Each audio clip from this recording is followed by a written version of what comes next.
नमस्कार। स्वागत है आपका वायरल वोट में। आज चाय पर चर्चा करेंगे। मतलब एक नए वायरल वीडियो पर चर्चा करेंगे। और वायरल वीडियो जो है वो कुछ ऐसा है जैसे किसी ने जैसे तय कर लिया हो कि कांग्रेस को कांग्रेस के लोग ही हराएंगे। और एक के बाद एक ऐसे लगातार बयान आते जा रहे हैं या वीडियोस आते जा रहे हैं। ऐसा लग रहा है किसी ने जैसे तय कर लिया हो। मनीष मासूम जी हमारे सहयोगी वरिष्ठ पत्रकार हमारे साथ मौजूद हैं। मनीष जी, स्वागत है आपका। फिर से थैंक यू आपको। ये ऐसा आपको भी लग रहा है कि जैसे कांग्रेस ने ही कांग्रेस को हराने के लिए किसी कांग्रेसी को ही सुपारी दे दी है? देखिए, पहले सैम पित्रोदा का वो बयान आया। अब हालांकि मणिशंकर अय्यर का जो वायरल वीडियो है उसमें उन्होंने स्वेटर पहन रखा है, तो हो सकता है वो वीडियो पुरानी हो, लेकिन ऐसी बात कहनी ही क्यों जो पहले देश के अगेंस्ट है। वीडियो देख लेते हैं।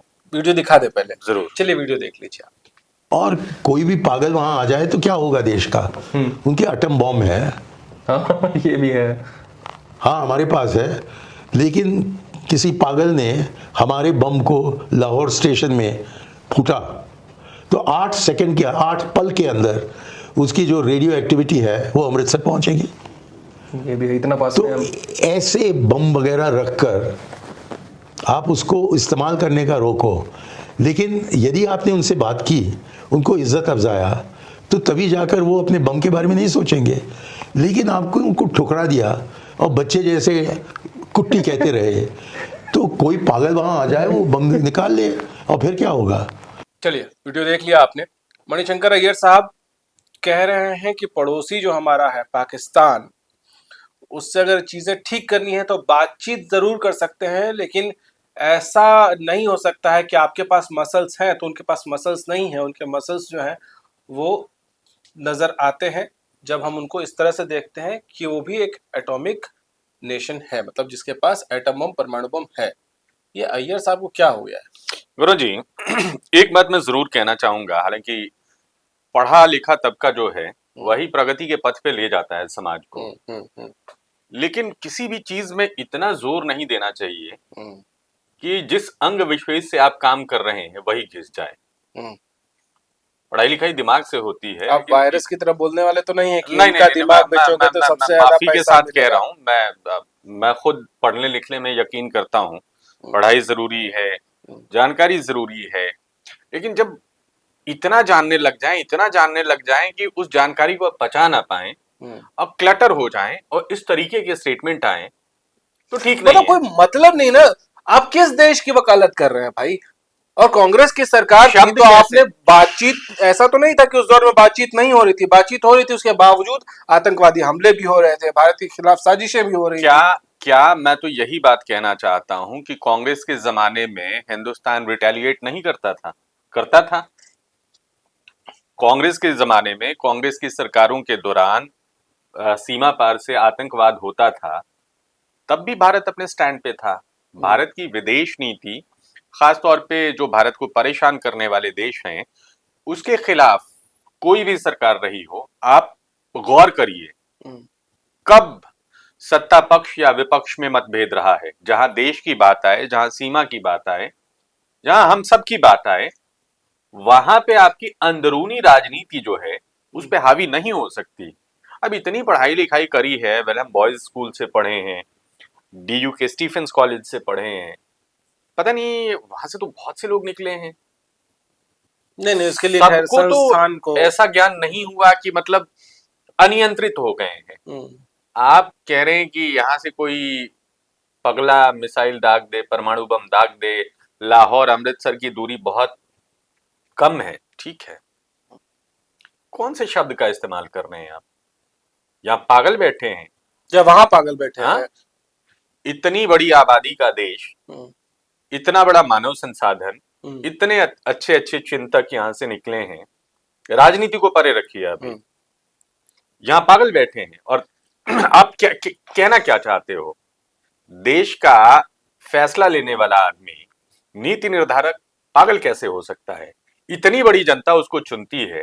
आप उस लोकतंत्र का तो सम्मान करिए, इस पॉइंट को समझिए।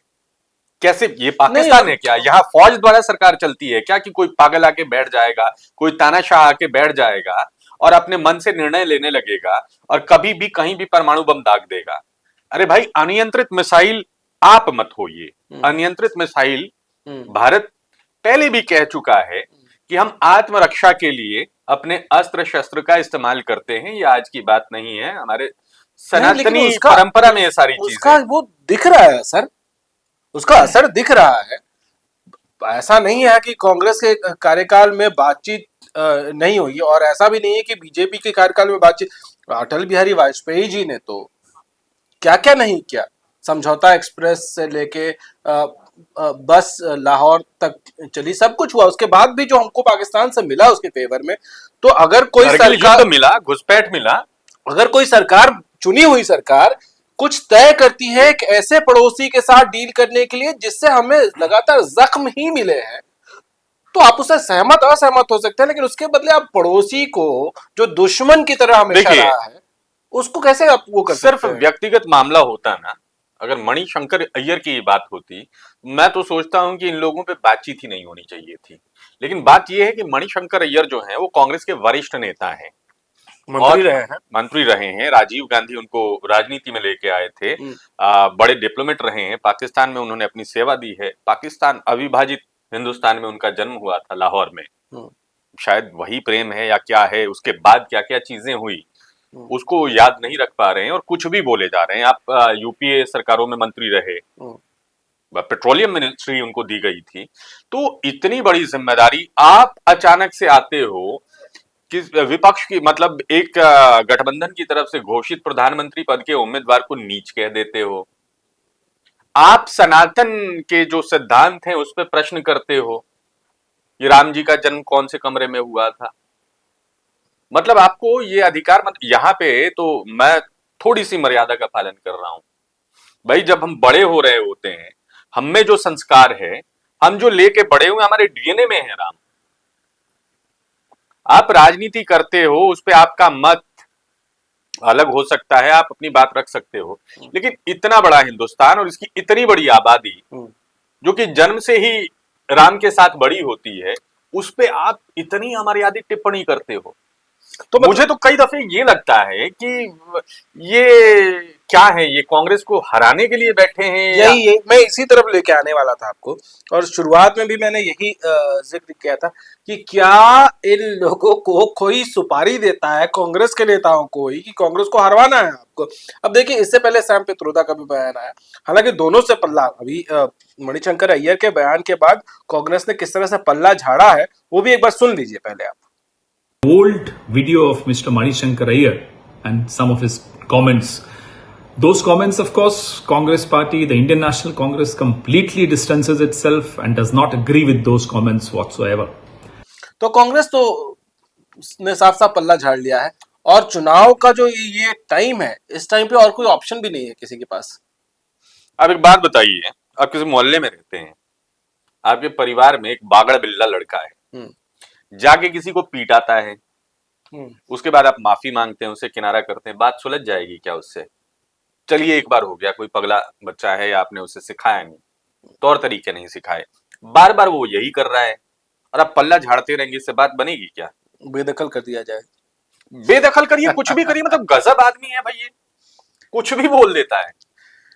खैर, और ये कम से कम हम लोग तो स्वीकार नहीं करेंगे। देखिए, पत्रकारिता में क्या होता है कि हम लोग बहुत संयमित होकर अपनी बात करते हैं, लेकिन कुछ बातें कभी कभी ऐसी हो जाती हैं जिससे आपको तकलीफ होती है।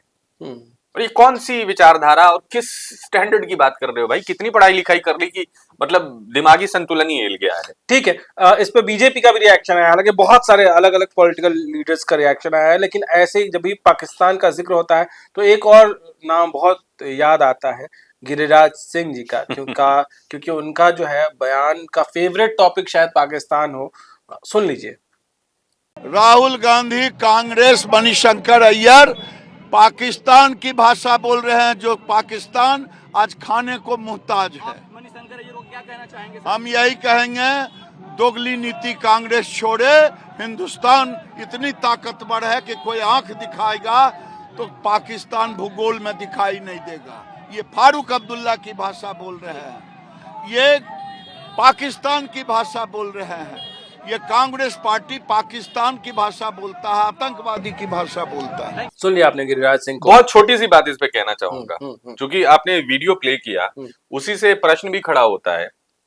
बार बार इनको रोना रहता है। ये भारतीय जनता पार्टी वाले बार बार कहते हैं कि पाकिस्तान चले जाओ, हर बात में पाकिस्तान को लेके आते हैं, आतंकवाद को लेके आते हैं, सीमा की बात करते हैं ताकि इनको वोट मिले। ठीक है, आपकी बात चलिए 5 मिनट के लिए मानते हैं, आपके तर्क को हम सुनने के लिए तैयार हैं। भाई जब आप ऐसा नहीं चाहते हैं, आप किस मुंह से ऐसे अनर्गल मुद्दों को लेकर आते हैं? जब आपको पता है कि सामने वाला ऐसा बोल रहा है, आप उसको मौका दे दिया चुनाव में। मैं तो मौका भी नहीं कहूंगा, मजबूर कर रहे हैं आप। देखिए, एक आम आदमी जब ऐसा बोल सकता है कि हमारे यहाँ का पगला छोड़ देगा मिसाइल, अरे भाई किस हैसियत से बोला आपने पगला? एक आदमी होता, एक छोटा संगठन मान लीजिए 5 लोगों का, उसका एक नेता करे, उसको चुनने वाले 5 लोग हैं, उसमें आप मीन मेक निकाल सकते हैं। भाई जो नीति निर्धारक है, जो डिसीजन लेगा कि मिसाइल छोड़ी जानी है नहीं छोड़ी जानी है, उसको देश चुनता है। और उस नेता को चाहे कोई भी हो, अगर आप पगला बोलते हैं तो आप पूरे देश को पागल बोल रहे हैं, और किसी को पागल बोलते हुए, देश को पागल बोलते हुए आपको यह तय करना है कि आप दिमागी रूप से संतुलित हैं या नहीं है। चलिए अब भाई गरम गरम चाय पी के जो है माहौल भी थोड़ा सा गर्म ऐसा लग रहा है कि हो गया है। खैर मनीष जी बहुत शुक्रिया आपका, और बात आपकी बिल्कुल जायज है और सही है कि जब एक ऐसा मुल्क जो लगातार हमारे मुल्क को, हमारे लोगों को जख्म देता रहा है, उसकी तारीफ होगी तो बुरा भी लगेगा और सवाल भी पूछे जाएंगे, और चुनाव में नुकसान अगर हो जाए तो इससे कोई इनकार नहीं कर सकता। इसीलिए शुरुआत में मैंने कहा कि ऐसा लग रहा है कि कांग्रेस के बड़े नेताओं ने ही ठान लिया है कि कांग्रेस को हरवाना है। फिलहाल इतना ही, इजाजत दीजिए, नमस्कार।